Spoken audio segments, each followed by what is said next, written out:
জবাব দিতে পারবেন পিকে হালদার ৩,৫০০ কোটি টাকা নিয়ে সে চলে গেল বিদেশে। 2009 সালে যখন আওয়ামী লীগ সরকার গঠন করে তখন ঋণ খেলাপি ছিল 22,000 কোটি টাকা। আর আজকে আপনার বাংলাদেশ ব্যাংক হিসাব অনুযায়ী 1,80,000 কোটি টাকা আজকে ঋণ খেলাপি। আমি প্রস্তাব করছি আর্থিক প্রতিষ্ঠান বিভাগ বিষয়ে আলোচনা উত্থাপনের কল্পে হিসাবের খাতা 112 আর্থিক প্রতিষ্ঠান বিভাগ শিরোনাম 9 নং দাবিতে 500 টাকা হ্রাস করা হোক। মাননীয় স্পিকার, এটা আসলে আমার একটা প্রতিবাদ, প্রতীকী প্রতিবাদ বলতে পারি। মাননীয় স্পিকার, মাননীয় অর্থমন্ত্রী মহোদয় তার মন্ত্রণালয়ের অধীন আর্থিক প্রতিষ্ঠান বিভাগের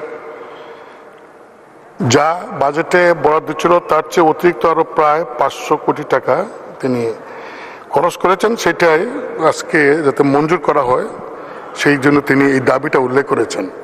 মাননীয় স্পিকার, আমার প্রশ্ন হলো মাননীয় আপনার মাধ্যমে মাননীয় অর্থমন্ত্রী মহোদয়ের কাছে যে আর্থিক প্রতিষ্ঠানের যে কাজ তার মধ্যে একটা বড় কাজ হলো ব্যাংকিং ডিভিশনকে সুপারভাইজ করা বাংলাদেশ ব্যাংকের মাধ্যমে। মাননীয় মন্ত্রী টাকা খরচ করেন, সমস্যা নাই, তবে জনগণের টাকা যে লুটপাট হচ্ছে এবং ব্যাংকগুলি যে অনিয়ম হচ্ছে, আপনার আর্থিক প্রতিষ্ঠান বিভাগ অর্থ মন্ত্রণালয়ে তারা বাংলাদেশ ব্যাংক সহ বিভিন্ন ব্যাংকে সুপারভাইজ করে।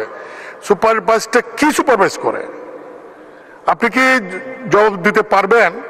পিকে হালদার ৩,৫০০ কোটি টাকা নিয়ে সে চলে গেল বিদেশে। জনতা ব্যাংক থেকে একজন কাস্টমার 1,000 কোটি টাকার লোন নিয়ে চলে গেল। মাননীয় স্পিকার, আমি মাননীয় মন্ত্রী মহোদয়কে এইটুকু বলবো যে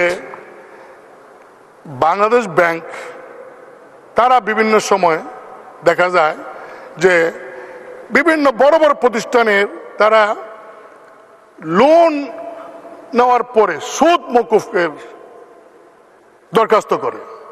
একটি প্রতিষ্ঠান, আমি এর আগে পার্লামেন্টে বলেছি, তারা প্রায় 2200 কোটি টাকা সুদ মওকুফ করে নিল। একজন কৃষকের 50,000 টাকার লোনের জন্য তাকে অ্যারেস্ট করা হয়। এবং মাননীয় অর্থমন্ত্রী, আমি এর আগে বলেছি যে 4টা ইনগ্রিডিয়েন্টস আছে বাংলাদেশ ব্যাংকের নিয়ম অনুযায়ী কোনো ব্যক্তি বা প্রতিষ্ঠানের কোম্পানির লোনের ইন্টারেস্ট মওকুফ করার। 4টার মধ্যে একটা ইনগ্রিডিয়েন্টস নাই এরকম প্রতিষ্ঠানের কয়েকশো কোটি টাকা এক্সিম ব্যাংকের মালিক, তার প্রতিষ্ঠানে কয়েকশো কোটি টাকা মওকুফ করে দেওয়া হয়েছে। এগুলি কি? এই ধরনের আপনার এই প্রতিষ্ঠান অর্থ বিভাগ এই ধরনের কাজগুলি যদি তারা কন্ট্রোল না করতে পারে, সুপারভাইজ না করতে পারে, নিয়ন্ত্রণ না করতে পারে, তাহলে আপনি টাকা জনগণের টাকা খরচ করে লাভটা কি, দরকারটা কি? তার চেয়ে বরং চুপচাপ থাকাই ভালো। এই ব্যাংক থেকে যা ইচ্ছা মতো নেওয়া, যত পারে লুটপাট করুক। 2009 সালে যখন আওয়ামী লীগ সরকার গঠন করে তখন ঋণ খেলাপি ছিল 22,000 কোটি টাকা। আর আজকে আপনার বাংলাদেশ ব্যাংক হিসাব অনুযায়ী 1,80,000 কোটি টাকা আজকে ঋণ খেলাপি। ঋণ খেলাপিকে ধরতে পারেন না, ঋণ নিয়ে বিদেশে চলে যাবে, পাচার হয়ে যাবে। এই দেশ থেকে ডলারের ক্রাইসিস। কেন ক্রাইসিস? ওই সমস্ত খেলাপি ঋণ যারা নেয় এবং যে সমস্ত বড় বড় রাঘব বোয়াল যারা অবৈধভাবে টাকা আর্ন করে, তারাই দেখা যায় যে আমাদের ডলার যখন আসে ডলারগুলি কিনে পাচার করে। তা আপনি মাননীয় অর্থমন্ত্রী এর আগেও বহুবার আপনার জায়গায় যিনি ছিলেন, 1 মিনিট শেষ করবেন, কথাই শোনেন না, উনি কথা শুনতেন না, বুবা ছিলেন।